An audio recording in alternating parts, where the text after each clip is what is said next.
Bienvenidos a Conversaciones con Escritores. Hoy nos acompaña el considerado por muchos como el mejor escritor nicaragüense vivo, Sergio Ramírez. Numerosos premios, toda una vida, comenzó a publicar desde 1962. Tenemos mucho de qué hablar, pero que sea el mismo Sergio Ramírez quien se define. ¿Cómo se definiría usted mismo, Sergio? Muchísimas gracias, Alena. A estas alturas de mi vida, yo quiero ser recordado como un escritor que quiso a través de las palabras hacer sentir a su país, hacer sentir mi lengua, que es América Latina. Y a pesar de que me ha tocado en el reparto de ocupaciones de mi existencia distintos oficios, incluso el de la vida política, siempre he considerado que estuve en estos otros oficios como escritor desde mi perspectiva de escritor. Y es algo que nunca dejaré de ser y pienso seguir escribiendo hasta el último día. ¿Qué edad tiene ahora, Sergio, y se mantiene escribiendo Bueno, todos los ya he días? pasado la curva de los 80, de manera que esta es una edad en la que hay que hacerse reflexiones sobre la existencia, pero yo considero que mientras tenga memoria, imaginación y curiosidad, seguiré escribiendo hasta el último día. Este año se publica una nueva novela y tengo muchos libros pendientes de escribir, así que ánimo no me falta. Admirable, Sergio, mayor de 80 años, con una obra extensa y que siga trabajando. ¿Nos puede dar en primicia un adelanto de lo que será su última novela que se publicará en este año 2026? Bueno, yo hace 20 años inicié un ciclo de novelas de factura negra que tiene como personaje principal a un inspector retirado de la policía en Nicaragua, el inspector Dolores Morales, que se auxilia en sus investigaciones con una antigua limpiadora de las oficinas de la policía, doña Sofía Smith, y ellos llevan sus vidas paralelas a las de los acontecimientos contemporáneos de Nicaragua, de manera que en esta última, que aparecerá en junio, se encuentran ahora en el exilio en Costa Rica, los dos, como tantos otros nicaragüenses que hemos tenido que salir al exilio o que hemos perdido la nacionalidad. ¿Cómo recuerda tanto ese dolor, esa ausencia de Nicaragua en su vida? Bueno, ya tengo 5 años de vivir en Madrid desde que fui obligado a salir de Nicaragua como consecuencia precisamente de una novela anterior de este ciclo que se llama Tongolele no sabía bailar, que disgustó a la pareja gobernante en el país. Me despojaron de la nacionalidad, aún de mi título de abogado. Y desde entonces vivo en Madrid, una vida alternativa. Madrid no es un mal lugar para vivir, pero mi mejor lugar para vivir obviamente es Nicaragua. Y siempre tengo la esperanza y la nostalgia por el país y estoy muy seguro de que un día volveré a vivir en el país junto con los miles de nicaragüenses que han sido exiliados. Recuerdo escuchar a Ortega atacarlo usted diciendo nuevamente el traidor Sergio Ramírez para los nicaragüenses, hijos de nicaragüenses que viven aquí en Miami. ¿Cómo le resumiría usted eh, su postura actual y cómo le sigue doliendo Nicaragua y lo que pasan sus hermanos nicaragüenses a los que les dedicó el premio Cervantes cuando lo ganó y habló por los jóvenes nicaragüenses perseguidos y por los presos? Yo sigo considerando que el camino único que tiene en el futuro de Nicaragua es el de la democracia, el de la convivencia pacífica, bajo las reglas de la democracia, de la libertad, y que un día realmente lograremos vivir en ese clima. Desgraciadamente Nicaragua ha tenido muy pocos periodos democráticos en su vida, pero es a lo que todos los nicaragüenses aspiramos, a regresar a vivir en paz en un país en libertad, en un país donde haya diferencias políticas que nunca van a dejar de haberlas, por supuesto, en una sociedad libre, pero donde todo se puede resolver a través del voto democrático. Si pudiera regresar a ¿Eh? Nicaragua, a donde no le permiten regresar, ¿a dónde le gustaría estar y qué le gustaría estar haciendo? Bueno, obviamente en mi pueblo natal, en Mazatepe, que es un pueblo de lo que se llaman los pueblos blancos, que está en la meseta cafetalera. Eh, Mazaltepelt quiere decir tierra de los venados. Y Ujú. estamos a poca distancia de la laguna volcánica de Masaya. Es un paisaje muy bello con el volcán, con la laguna, y es la tierra de mi infancia, la tierra de mis afectos. Yo me veo caminando por la calle y al fondo, frente a la plaza, está la casa donde viví mi infancia y detrás el volcán, que parecería que está en el patio de la casa. Entonces ese es el paisaje que yo añoro, ¿no? Y donde estoy seguro que volveremos. Qué lindo que tenga la esperanza de regresar, Sergio. Mirando hacia atrás su extensa obra literaria, ¿cuáles son algunas de las que más orgulloso se siente y que le diría a los nuevos lectores, comience a leer Sergio Ramírez con esta obra? Bueno, mira, antes de ganar el premio Alfaguara en 1998, que fue con una novela Margarita está linda la mar, que fue la que me puso en la órbita de la literatura latinoamericana gracias a este premio, escribí antes una novela que se llama Un baile de máscaras, que precisamente se refiere a mi pueblo. Es la historia de mi infancia, contada en términos de novela.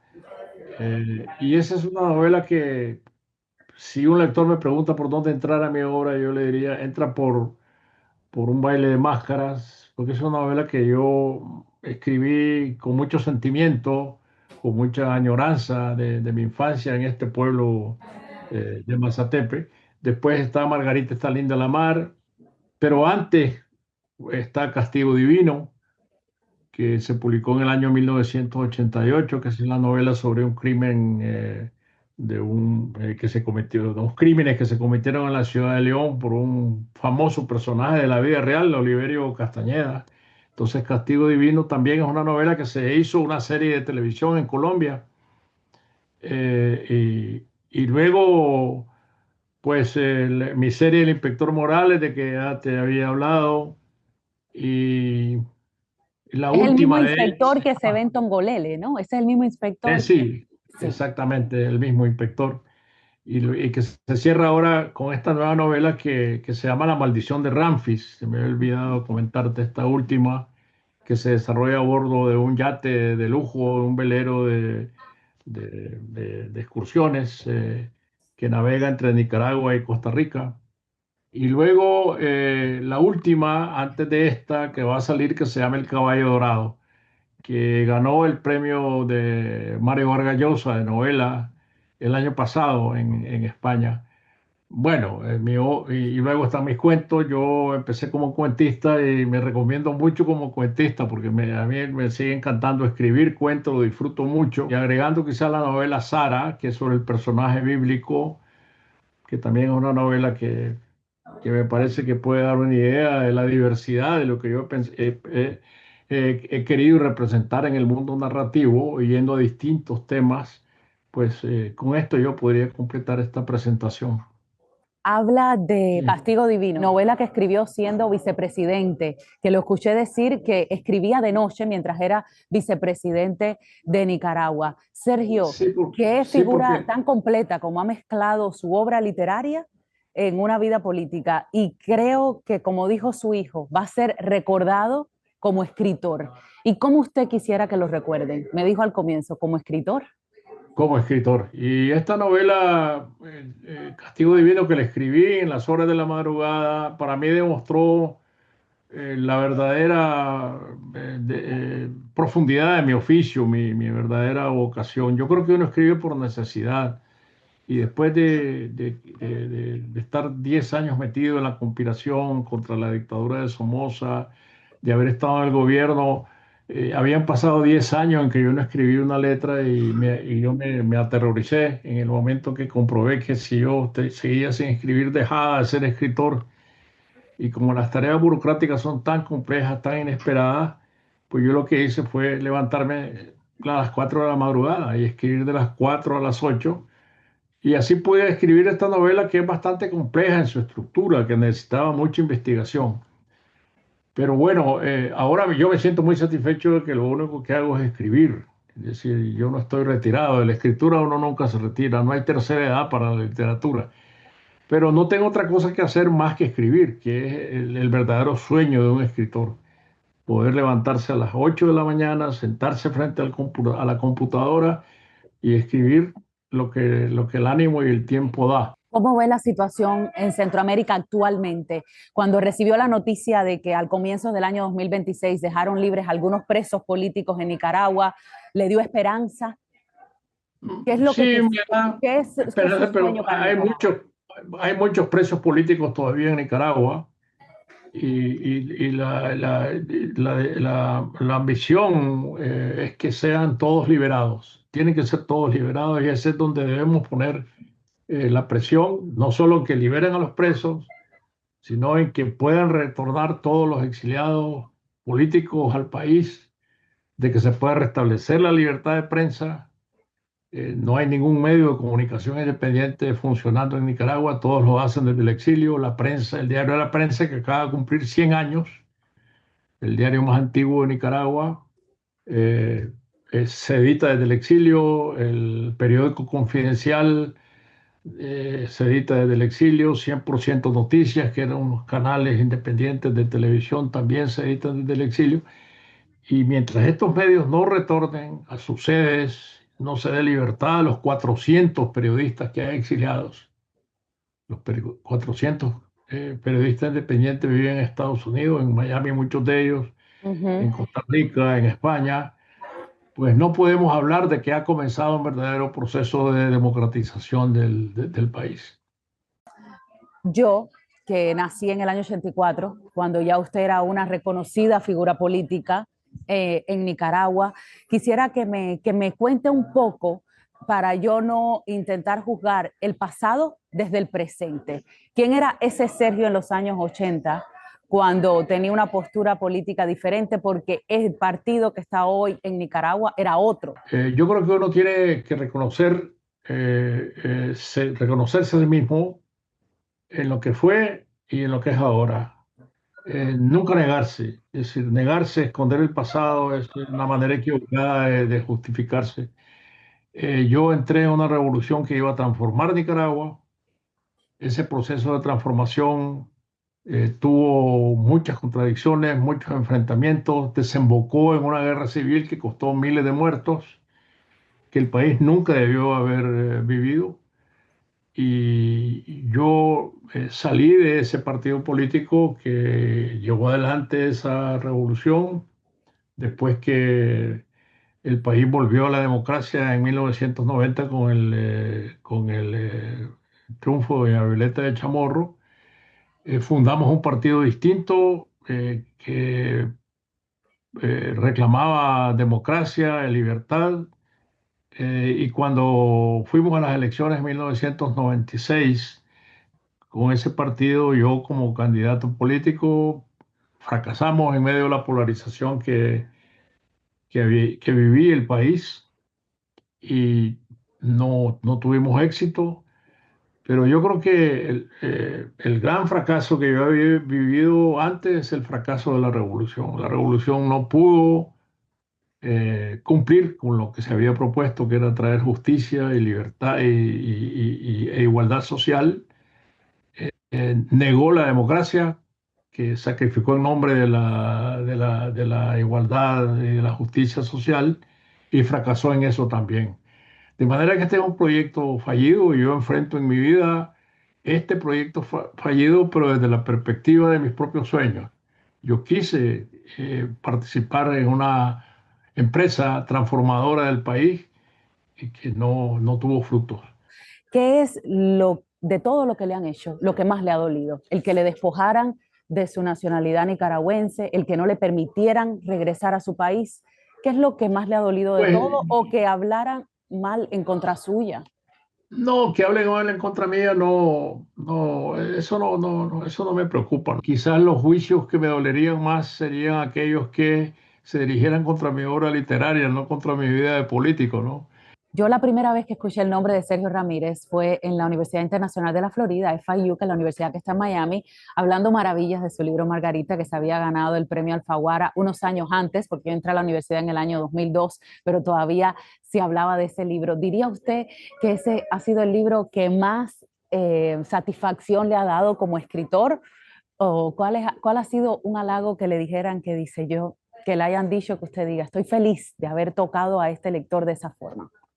Bueno, yo ese premio Alfaguara fue muy importante porque, a ver, me lo dieron en un momento en mi vida en que yo venía de la vida política, tenía nombre como político y no como escritor, porque yo había abandonado la escritura tantos años y mi vida de escritor se había vuelto bastante esporádica. Entonces ese premio me puso otra vez en el carril de la escritura. Y con Margarita Estalín de la Mar hice una gira por toda la América Latina. Estuvimos en Miami para presentar la novela. Y luego, bueno, esa es una novela eh, que ha sido para mí muy importante en mi carrera de escritor. Y luego, pues en el año 2017 yo recibí el premio Cervantes, que es el premio más importante de la lengua castellana que se otorga en España. Y luego el premio Novela Vargas Llosa, el premio Carlos Fuentes también en México. Me da pena estar sumando premios. Pero bueno, esto es lo que marca mi carrera como escritor. Y es lo que le ha Y dado este último satisfacción. premio Vargas Llosa me sorprendió mucho porque ya a estas alturas yo no pienso ganar premios. Pero bueno, eso me llenó de mucha alegría, de mucha satisfacción que esta novela El Caballo Dorada fuera premiada con el nombre de un premio que lleva el nombre de un escritor que yo admiro tanto como Mario Vargas Llosa. Y que tuvo el gusto de conocer los dos exiliados en Muy de España. cerca, muy de cerca. Yo tuve la suerte, pude ser amigo de todos los escritores del mundo, de Mario Vargas Llosa, a quien me relacioné muy de cerca desde antes y aquí en Madrid, donde él vivió sus últimos años, con Carlos Fuentes, que también me unió una gran amistad, con Julio Cortázar, obviamente, Que le hizo un y documental usted. Ujú. sí, y también con Gabriel García Márquez. De manera que esta relación tan directa con ellos y la lectura de su obra, que yo admiré desde adolescente, pues es parte de mi vida de escritor, es parte de mi historia como escritor. ¿Tiene esperanza de que la administración de Trump logre algún cambio para mejor en Nicaragua? Me parece que cuando los cambios se espera que vengan de fuera, las esperanzas pueden resultar fallidas. El proceso democrático en Nicaragua que se va a dar necesariamente más tarde que temprano, más temprano que tarde, tiene que venir desde el alma de los nicaragüenses. Tiene que haber ánimo político para llevar adelante este cambio, independientemente de los factores que tenga el ambiente internacional. Podría ser que en noviembre, en las elecciones de medio periodo, venga un cambio político profundo en los Estados Unidos, que el partido de gobierno pierda la mayoría y que muchas políticas queden truncas o vetadas por el Congreso. Entonces, si Ujú. dentro de Nicaragua no hay ninguna asidero de políticas reales de transformación, de cambio, de nada sirve eh, cómo camine el panorama internacional. Entonces, en conclusión, no tiene esperanza de que el presidente Trump y que Estados Yo Unidos tengo pueda esperanza de marcar una que diferencia. me parece que en general la comunidad internacional debe poner atención sobre Nicaragua. Eh, Se acaba de publicar un informe de la Comisión de Derechos Humanos de las Naciones Unidas en Ginebra, que es devastador en cuanto a las violaciones masivas de los derechos humanos en Nicaragua. Sin embargo, el gobierno de Estados Unidos no reconoce la competencia de esta comisión. Eh, entonces me refiero no solo a los Estados Unidos, sino a la comunidad internacional que debe poner su ojo en lo que está pasando en Nicaragua. Nicaragua está oculta hoy día por lo que ocurre en Cuba, por lo que ocurre en Venezuela, y nadie ve detrás de estas efigies grandes que hay en el panorama internacional, nadie se acuerda de Nicaragua y está en tercer plano. Entonces, quizás cuando se recupere estoy seguro más que quizás que cuando se recupere la atención internacional sobre Nicaragua, habrá las presiones suficientes para que se abran las puertas del país, la oposición regrese y pueda realmente empezarse un proceso democrático de cambio dentro del país.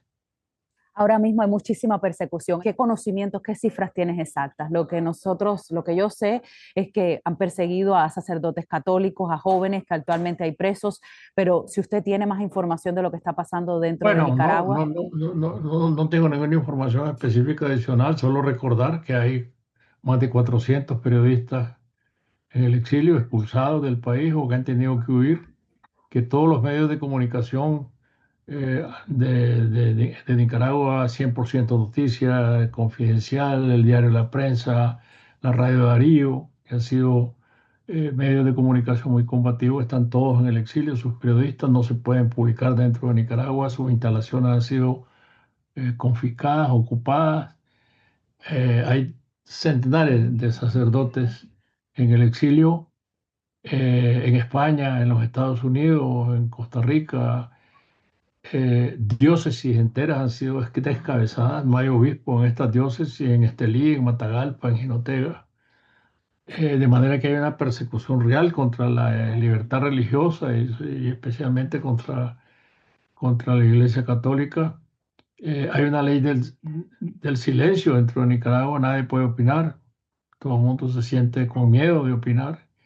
Entonces, estas son las incógnitas que primero hay que despejar, los obstáculos que primero hay que despejar para que en Nicaragua se pueda iniciar un proceso democrático a fondo y que se le devuelvan al país, a los ciudadanos sus derechos de organizarse, de hablar en libertad, de escribir, de opinar, de formar partidos políticos. Con la gente tan oprimida y con esa represión de la que nos habla Sergio, es tan difícil pensar que podremos ver un cambio en Nicaragua si no tienen apoyo de Estados Unidos y apoyo internacional. Pensar que Tiene ellos que, solos se van a liberar es tan no, difícil. no, tiene que ser un esfuerzo nacional apoyado internacionalmente, pero tiene que empezar por un esfuerzo interno en Nicaragua. Cualquiera me puede decir, "Oh, eso es muy difícil, porque no hay nadie dentro de Nicaragua, todos los dirigentes políticos están exiliados, pero se trata de presionar para que la vida política se reanude en Nicaragua y que se pueda luchar por la democracia desde dentro de Nicaragua. Estos tipos de regímenes, yo que nací en Cuba y gracias a Dios salí hace más de 25 años, pero estos tipos de regímenes saben cómo a cualquier figura opositora inmediatamente la exilian o la obligan a exiliarse o la meten presa. Es por eso que actualmente no se ven opositores dentro de Nicaragua que sean figuras destacadas. Y lo mismo está pasando con Venezuela y lo mismo con Cuba. Sí, los regímenes represivos tienen Ujú, ese cuidado, ¿no? ujú, De descabezar la oposición, de ponerla en el exilio o de encarcelarla, porque en Nicaragua también hay decenas de presos políticos ujú. que no se da cuenta de ellos. Sergio, espero que sea más fácil conectarme con usted cuando se vea un cambio real en Nicaragua y que a los dos nos encuentre vivos. Ahora, para terminar esta maravillosa conversación que hemos tenido de más de 20 minutos para sus compatriotas nicaragüenses, cuénteme cómo quiere que se les recuerde y con cuál último mensaje nos quiere dejar. Bueno, hemos hablado de política, hemos hablado de mi país porque yo llevo el país muy dentro de mí. Es imposible no hablar de Nicaragua, de sus sufrimientos y de mis propias esperanzas. Pero yo reitero que mi vida es una vida de escritor dedicado a la creación literaria y mi manera de contribuir a, a Nicaragua, con Nicaragua, es escribiendo. De manera que, pues, obviamente quiero ser recordado como un escritor. No quiere que se le recuerde como el ex vicepresidente de Nicaragua, sino como un escritor. No, eso no me atrae, no me atrae. No sé si eso será posible, pero pero yo creo que he ido ganando esa batalla de poner el escritor por delante hoy día. Totalmente. Cuando en la fritanga aquí me pidieron que lo entrevistara, me pidieron que entrevistara a Sergio Ramírez, el escritor. Gracias, maestro. Gracias por sus libros. Muchísimas Esperamos gracias. hablar pronto con una Nicaragua libre. Así será. Muchas gracias. Esto fue Conversaciones. Yo soy Arlene Amaro. Nos vemos a la próxima. Gracias.